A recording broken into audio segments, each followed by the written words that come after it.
Bonjour ou bien bonsoir mes amours, ça va dépendre de l'air, nous allons regarder vidéo ça. Vidéo ça me fait c'est pour me montrer nous qui gens nous capable marier koulè vraiment belle. On va quitter vidéo ensemble avec nous pour nous capable suivre.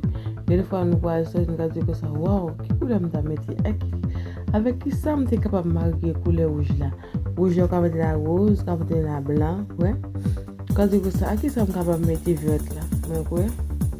Waouh, elle est vraiment belle. On va donc capable partager, abonner, activer les notifications et surtout pour chaque lèvre dans une vidéo. Pour ça tout, pour nous capable.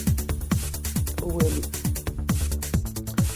Ma petite vidéo là et puis on suivre ensemble avec mon capable de regarder. Pour moi qui j'en suis capable de marier koulè aussi nous avons besoin de mettre terre koulè. Et tous les cafés sont avec tous les qui parlent avec nous. Mais là, c'est vidéo pour là, c'est vidéo ça qui vous tape là. On s'y va faire avec.